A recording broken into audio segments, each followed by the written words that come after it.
against it. Thank you. And Mr. Sheldon, same question. Stand for Alaska or stand for salmon, and why?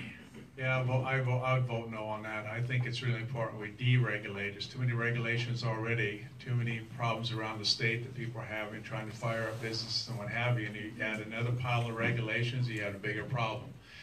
I think it's important, and just like Meade said, the timber industry, I logged in the timber industry when I was just 17 in high school for a couple of years, and what they're doing now is they're tightlining their logs over creeks. They're leaving a buffer zone on both sides so that when the trees, they get old, they fall down, and the salmon go underneath the logs, and the habitat is just great.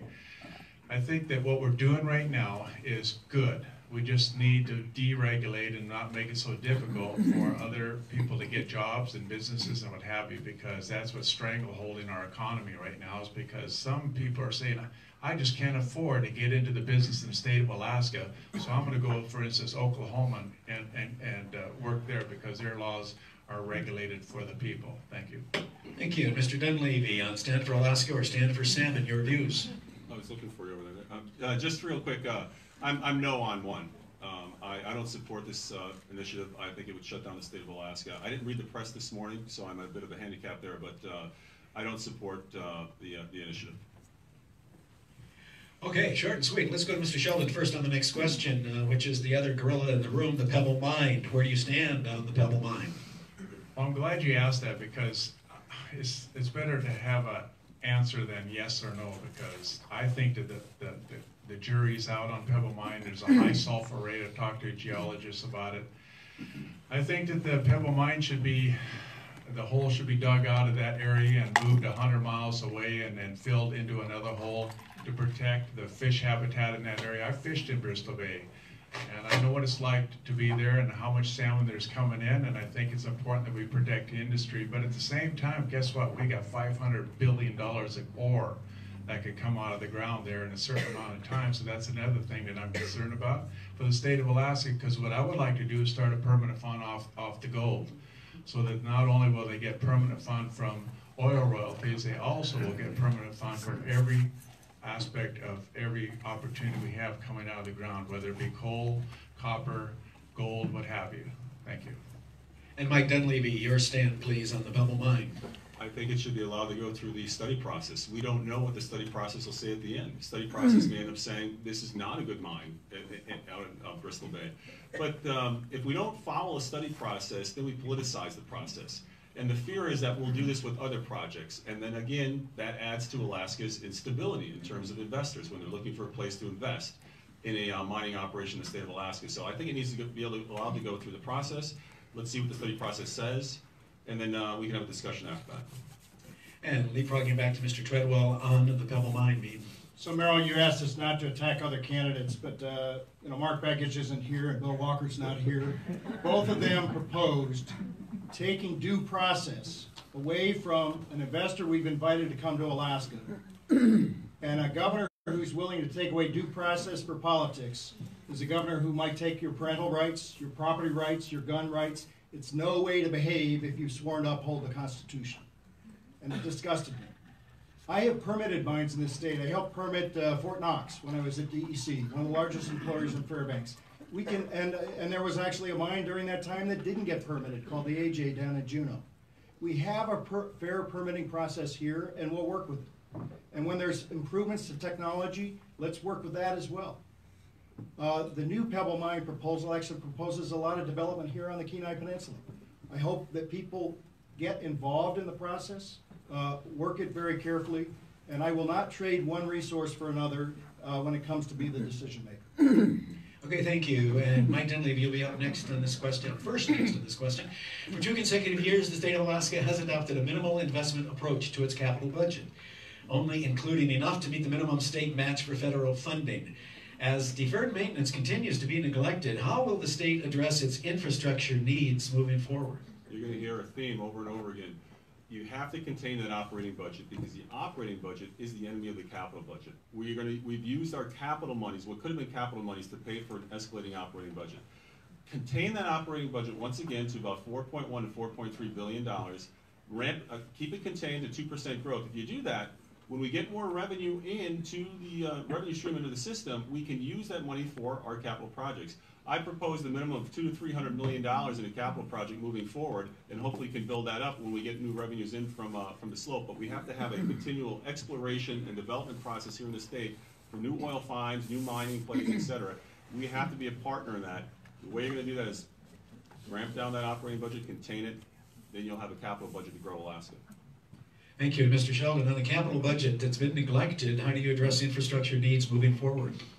Yeah, I propose a $935 million infrastructure, because this state really needs, we're really falling behind. Also a 10% cut, like I said before, we're dropping the CVR fund at 81%. They cover the umbrella of the state of Alaska. I think that what we should do is we should get these refineries and what have you on tribal land, because all the red tape has been done. If you all can remember ANCSA in 1971, when Senator Stevens was our senator, how fast did the Alaska pipeline, how fast did it paperwork get through the Alaska pipeline? It was like overnight. We can do the same thing with the tribal government. Being that I'm a native of Alaska, I should be able to bridge the gap between those two areas. We'll give incentives to the tribal governments as we use their land, and we can get infrastructure in here, refineries and what have you. I think it's important for the state, because we need refineries best. We can service the people first with low fuel, low gas, low stove oil, kerosene, and what have you. The state of Alaska is being neglected. We're sending our fuel down south, and we need to export rather than import. Thank you very much. And the question on the capital budget, Mr. Treadwell, and moving forward to repair infrastructure. This question was asked yesterday in Fairbanks, and I said that we need a capital budget of at least $500 million a year and growing. But let's look at the kind of capital we're trying to assemble in Alaska.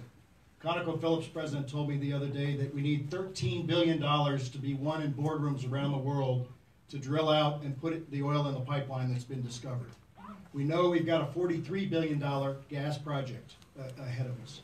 We know that if we can get the Coast Guard to spend a couple of $1 billion on icebreakers and we can build home ports in Alaska, we can be part of $1 billion ship service industry in the Arctic. We know that we have a marine highway system that is decrepit. Our state does run on capital. Jobs grow because people invest here, and we have to be forming capital constantly. I'll grow the capital budget by one, recycling capital. We have projects the state has paid for that others now will buy from us. The state might have been in it to get started. The second thing is I will look for more public-private partnerships. And the third thing is we will grow the capital budget directly at the state and match federal funds and do more. Thank you. Thank you. Mr. Sheldon, you'll be first to go on this next one. Money, money, money, money, money. Sales tax, income tax, or go ahead and address the budget, but do you want to have either a sales tax or an income tax, or neither? No, we don't need a state tax. I think we've already got a burden on the people already. I think a sales tax would be good to a certain extent, but not an income tax. How in the world is our state going to be able to figure out how to do an income tax without goofing it all up? Now, the federal government, they've got an income tax that they're going to tune down to a one-pager, a 1041-pager. That's what we need. So no, absolutely not. We can build the state of Alaska's economy, and we don't need an income tax. Why would we do such a thing like that? It's important that we turn the direction of economy building for the people of the state, building businesses, getting people into private business ownership of the state. I think we can make a huge turnaround, and it'd be a blessing to go that direction than to tax and burden the people, because it's not right. Government needs to downsize. That's the most important thing under our administration. Thank you. Thank you. And me, Treadwell, sales tax, income tax, or don't need either? Neither. And I am a founder of Alaskans for Tax Reform. I signed the tax pledge, and I've got many other legislators, others running for office to sign that pledge. We have a sales tax that's up to municipalities, and I think we should not be taking from municipalities revenue here, because that leaves it back on property owners. I will say this: I won't propose a seafood tax. I won't propose raising the motor fuel tax.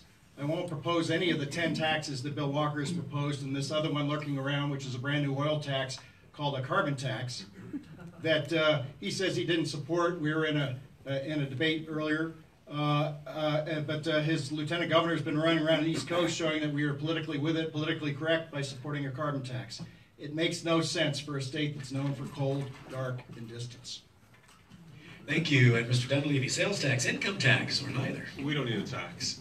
Again, the issue is the operating budget. All fiscal plans fail if you don't contain the operating budget. And that's the issue that I think a lot of folks are not realizing or talking about. If you tax, just like when we took the PFD, what we're going to do is grow more programs. And as we grow more programs, it'll need more money, more permanent fund money, or more taxes. Ramp that operating budget down, keep its growth about 2% a year, you won't need a tax. We can grow ourselves out of this issue, get the fines, the 200,000 to 300,000 barrels, up by the pipeline that were just discovered the last several years. We won't need a tax, folks. Okay, thank you. Mr. Treadwell, we'll put you up first this time. If elected governor, how will your administration address the increasingly important and strategic Arctic region? And what relevant experience do you have that prepares you to lead an Arctic state? Well, thank you. I made my first trip across the Russian Arctic in 1981, my first trip across the Canadian Arctic in 1983. I was asked by President Bush to be a commissioner and then to chair the U.S. Arctic Research Commission at a time that most of the multi-year ice went out of the Arctic Ocean. Never in human history have we been given a new ocean. I brought 8 nations together, representing our nation, to have marine safety. I've been working and I've testified more than any Alaskan to help us get the icebreakers that Congress is now authorized and beginning to appropriate. I have been working to make sure that we understand that this for us is just like our international airports for us that employ 40,000 people. As this ocean opens up, we've got to be there first for marine safety and the food security of our people. And second, we have to be there to be part of the economy. Russia should not have a monopoly for the business reasons, and it would be awful for us as a country if Russia had a monopoly for national security reasons. Thank you. And Mr. Sheldon, as governor, what would your administration do to address the increasingly important strategic Arctic region? The Arctic region is really, really super important to us. You know, I worked up at the Alyeska pipeline. I worked at Kensington gold mine, so I know what it's like when we take environmental impact studies and we put them to work in the field. When I worked up on the Alyeska pipeline, we had barriers to protect from oil reaching into the lands that were protected. We had all sorts of different types of measures, and as we go out into the Arctic and we look at our resource availability, you know, I'm still up in the air about drilling oil in our waters because of what happened down in Mexico. We had that huge spill down there. It's, you know, human beings make mistakes, you know, it just happens. And we can't rely on computers to back us up because they make mistakes too. So that's something I'm going to have to leave out on the table and decide. But, you know, we got the largest state in the union. It's huge, all right? We got enough oil and resources on land. We don't really need to go out into the ocean and possibly pollute our waters. Thank you. And Mike, what would the Dunleavy administration do to address the increasingly important strategic Arctic region, and what experience do you bring to the table to prepare you for that? I was going to make a joke and say the first thing I do is hire me, Treadwell, as my Arctic when this election is over, I'd like to talk to you. I lived above the Arctic Circle. I actually had a zip code. That was my home. My wife was born and raised on the Kobuk River, which is above the Arctic Circle, village of Norvik. Kids were born up there, so I actually lived it. I didn't read about it. I didn't necessarily go to a symposium to learn about it. I actually lived about it, lived there, lived it for many, many years, worked with folks up there. But seriously, the Arctic is thawing, and we can have a discussion as to why, but we do have a tremendous opportunity, and I think we need to make sure we engage the federal government to wake them up to the fact that there are other countries going to be using the Arctic as a passageway across the top. And we just need to work very diligently with our coastal communities up north and start to make sure we have a plan in place to use those shipping lanes and use the resources that the thawing Arctic is going to unleash for us. Thank you, Mike. Hold on to the microphone. You're up first on this one. Specifically, what's going to need to be done to further the AK LNG project and terminus in Nikiski? In my opinion, we have to get private partners back into that project. There are a ton of questions surrounding that project, and we're not privy to a lot of that information because of confidentiality agreements. We're asked this question all the time, and I give the same answer. It's very difficult to say whether you can support a project when you don't have all the data, or at least the data that you need to be able to make intelligent decisions. The moment I'm elected governor, I will re-engage the major partners, the partners that left the project, and have a discussion with them to see what is the issue, how can we get them back into the project, and what are some things we can do as a state to make sure that this project, if it goes forward, is going to return $1 to Alaska.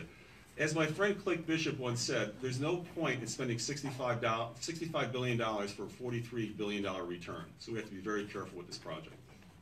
Thank you very much. Me, Treadwell, we've been pipeline dreaming for 3 decades. What needs to be done to get this project built and some welding rod melting? And Merrill, you and I worked together on a resolution to support an all-Alaska gas line in the early 80s. I was hired by Wally Hickel, Jay Hammond, Bill Egan, and Bob Anderson, who discovered Prudhoe Bay, to help get that project together. The reason why we haven't had gas, the reason why we're on 3.0, 4.0 right now on natural gas, is that we had economic projects, but taking the gas would have reduced the oil production, and there was no way to pay for that lost oil production. Now with Point Thompson and others, there is. We have a project that, though, has to be much more economic. To talk to the major producers who left, some of whom are thinking that they may need to come back. Let's just talk about decision points. You know, legislators in this room, people are running for the legislature in this room. I don't think we have the money to write the next big check. We have to bring the producers back. I understand that. The other thing I will tell you is that I have kept up with the LNG markets for 35 years.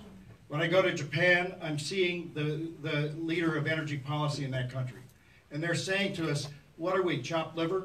Why can't we also be part of this project? Let's get the other, not only the producers, but the other markets more heavily involved. Thank you, Mike. And Mr. Sheldon, on the pipeline, what needs to be done to further the AK LNG project and terminus in Nikiski? Not build it. 40 to 80 billion dollars. Are you kidding me? I helped build the Alaska pipeline. I was responsible for putting the vertical supports in the ground and also welding and what have you. Why are we going the old-fashioned way? Haven't we grown up to realize that we can have our own infrastructure in the state of Alaska? Why don't we just go ahead and build refineries? Why don't we service Alaska first with fuel? Why are we shipping it down to Oregon and Washington and California and then shipping it back? Why are we getting an inflated dollar on our gasoline? I mean, this is not logistically right for the state of Alaska. How can we build our economy going this route? Let's go ahead and build refineries. If we were going to do an LNG pipe, let's do it in 3 stages. One to Fairbanks to Anchorage, and down to Valdez. Have the first one, phase 1, pay for itself. Second phase, third phase, pay for itself. But I don't want it because we're going to have Chinese labor, Chinese steel, and we're going to have Chinese oil. It should be Alaskan owned. It should be for Alaska only. Thank you. Thank you, Michael. Hold on to the microphone there, because this is rather a follow-up question. But as governor, would you be willing to codify the operational needs of the AGDC through statute by titling them as a formal public corporation, as mirrored in the oversight of the Alaska Housing Corporation, Alaska Railroad Corporation, and the Alaska Permanent Fund Corporation? The state of Alaska is not a corporation. We're a government. I think we need to realize that we're not a bank.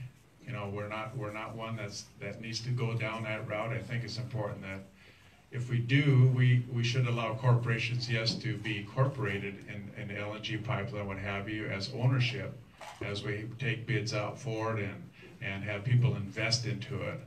But I think the state of Alaska needs to stay a government. We need to stay sovereign. We need to protect our own interests of the state. We don't need to be followed by the government of the United States of America so much as our sovereignty to protect it. Thank you. Okay, and B. Treadwell, your views on codifying the operational needs of the AGDC through statute? Well, I helped get the original AGDC language passed with Speaker Chenault and others. I believe it's important we're there, and I'm going to give a Wally Hickel answer on that, whatever. I'm not sure what the answer is, Merrill. I do know this. Our project is $2,150 per ton delivered to the marketplace. Many of the other projects, including the ones the Russians have sailing right past us in the Bering Strait, are 2/3 of that. We have to be more competitive. We shouldn't make this our only option in that we've got options to create plastics on the North Slope. We've got things that we can do with that natural gas now to start monetizing it. We need to understand what the power is. We've spent a huge amount of money on this. I don't want to take away from the effort that's been done, but I will work very hard with all of you to get in the next phase of investment that we need and to make this project more competitive, because no matter what we do in terms of the corporate papers, if it's not a competitive project, it's just a pipe dream. Thank you very much. And Mr. Dunleavy, on codifying the operational needs of the AGDC similar to the Alaska Housing Corporation. Again, I believe the first discussion needs to be with the private partners that have left the project. We have to look at the project to make sure that it's economical and see how we can get the cost down, as been mentioned. But getting those partners in, I think once we do that, we can have a discussion as to how we want AGDC to look and how it's going to function. Okay, thank you very much. Let's see, who's first to go next time? You lost count. Just hold on to them, Rick. We'll let you go this next one. It's, talking about crime, SB 91. A lot of people turned out yesterday to talk about this, a lot of subsistence issues. Tell us about your future plans to reduce crime in Alaska and to deal with the opioid crisis causing most of that crime. Yeah, it's a very good question. I mean, we're all impacted by it. I was gassing up the other day at a Holiday gas station in Wasilla. I looked down and there's a pile of needles right there at my feet. And no matter where you go, to end of a road, a cul-de-sac, you take your dog for a walk, even at some of the parks, people are looking through the parks to make sure there's no needles. It's a huge problem in the state of Alaska. We have to have a comprehensive approach to public safety. We've let our public safety atrophy over the last few years. We now have the worst statistics in the country. I'm not going to bore you with some of those statistics, but they're pretty appalling. But we've got to, as governor, I'll have a comprehensive approach to public safety, beginning with making sure we have the right number of troopers, prosecuting attorneys, make sure the courts are open up on Friday. And yes, we're going to have to cost shift. We're going to have to move money into these areas because nothing's free, and public safety should be job number one. So we will have a comprehensive approach to public safety in my administration. That will be the priority for my administration. Thank you. If we'll go over to Mr. Treadwell for that same question on crime, reducing it, and the opioid crisis. So I'm here at a Chamber of Commerce, and I'm going to tell you I'm pro-business, but there's one business I want to shut down. It's the crime business. Criminal enterprise is growing, and we are not doing the federal-state cooperation that we need to have. I put together one of the first task forces of federal prosecutors, state prosecutors, the FBI, our troopers, to go after a particular crime problem in the early 90s, and I know how to do that. I've talked to the U.S. Attorney and say, why is it that this stuff, these opioids are going out to the villages, the fentanyl and the heroin, coming through Alaska, getting into the veins of people. You've got an addiction problem, so the first thing we have to do is stop the source. Second thing we have to do is quit letting criminals go. Catch and release is maybe good for fishing, it's not good for criminals. The third thing is that small crimes here lead to bigger crimes. And a first offender shouldn't be given just an out. A first offender should be told how horrible it's going to be if that's the road you're going to the road you're going to tread. Thank you. Mr. Sheldon on crime. SB 91, SB 54, they need to be revoked immediately. I've talked to several police officers throughout the state, POW, Anchorage, Fairbanks, and I go directly into the station and ask them, what's the problem with SB 91? Do you like it? They say, absolutely not. Why is that? Because the next day after someone can come by your house and just take a machine gun and shoot bullets right to your house, and guess what? They're out the next day. Would you like that to have changed? Would you like that change? And he says, absolutely, we would love to have change. What's your name, by the way? My name is Michael Sheldon. I'm running for governor. Well, I'm voting for you.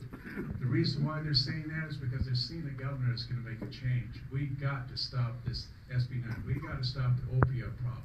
Did you know that Alaskans are growing opioid in this state in the summertime? That's got to come to a stop. Our doctors and our dentists are putting opioids out to young children. The young teenagers are getting hooked on it. We have a problem in the state. We have people on the streets. You know who put them there? The state put them there. We need to fix that. It's our responsibility. Thank you. Thank you. Our final question before going to closing remarks, just short and sweet. Will you support the Republican winner in the primary in the general election in November, Mr. Dunleavy? Yes. Mr. Sheldon? Absolutely. And Mr. Treadwell? Yes. Okay, all on record to support whoever is going to win this primary. Now let's have the closing remarks from these gentlemen, and we will start with Mr. Sheldon. Well, you can see that I'm going to help the state of Alaska by its infrastructure. You know, I'm a Clinton, and the Clinkets were warriors. Did you know that we traveled all the way down to California to fight with other tribal governments? I'm not a marshmallow, I'm a warrior. I'm going to fight for the state. When I come up against the House and the Senate, we're going to have a war. Now, either they're going to agree that we need to fight for the Alaskan people, its businesses, and opportunities here in the state, or we're going to have trouble. There's going to be trouble in the House. I'm not going to sit there and allow things to happen just because people think it's important to happen, like special interest groups and lobbyists and what have you. I believe there should not be lobbyists in the Capitol building. I believe when the House members come into the Capitol building, they do not walk by a lobbyist. A lobbyist should be outside, just like the rest of them. They can stand out there with the other guys as they're picketing, watching what's going on inside. When you push that green button, that red button, you can be up here in Anchorage in a PFD. And when they're up here in Anchorage, they'll find out that they pushed the wrong button. Thank you. Thank you, Michael Sheldon, Republican candidate in the primary. Mr. Dunleavy, your 60-second closing statement, please. Again, as I started out, we have incredible opportunities here in Alaska. With all of our resources, the oil finds that were just discovered the last several years that are sitting by the pipeline right now, our mining plays, our timber, our fish, we have incredible opportunities to grow ourselves out of the mess that we're in right now. This is not an issue of running out of oil or gold or any of the resources. This is an issue of mismanagement. And I was, you notice I didn't hesitate in saying I'm going to support the Republican nominee because the last 4 years have been some of the most dismal in Alaska's history. Crime rate, educational outcomes, unemployment, you name it. We didn't run out of resources, we ran out of good leadership and good ideas. You can compare Venezuela to us to Iceland. Venezuela has resources like we do. Iceland has better management than Venezuela, and we do at this point. Get better management, get better leadership, better policies, put our resources to work, and Alaska will be back on track. I respectfully ask for your votes, starting today, if possible, and going into the general. Thank you very much. And Mr. B. Treadwell, sir, your final 60-second closing remarks. First off, I'd like to thank you for the support that I've gotten here in the Kenai Peninsula in the past. When we got into the race, it was tremendous to have support from Speaker Chennault, Speaker Phillips from the Kenai Peninsula, former President Clemtillion. Torgy had to take his name off because he took the federal job, but he was encouraged there. Representative Knopf, Representative Davis, Representative Olson, Senator Wagner, Borough Mayor Dale Bagley, Gary Stevens, Brent Hibbert, all of whom have represented you or parts of the peninsula. And I'm very proud to have that support because we know we can make things happen. If you're going to hire a CEO of a $9 billion enterprise with trillions in assets and $100 billion or more in financial assets, hire somebody who knows how to make business work. And that's not just the record, the comparison that we're talking about, it's what does the record mean for you to get the $13 billion that we need, to get the research that we need here in this state, to bring people together to fight crime. I've created things out of nothing, and I've done it by bringing people together to make things happen, and that's what I'll do as your governor. Thank you very much. And thank you. This is the point where we applaud all of the pledges.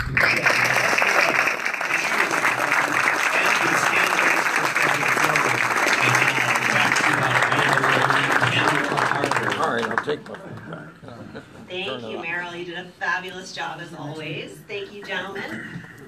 If y'all wanted to take your seats. I just silenced it. It's still silent. Okay. Here you go. Thank you.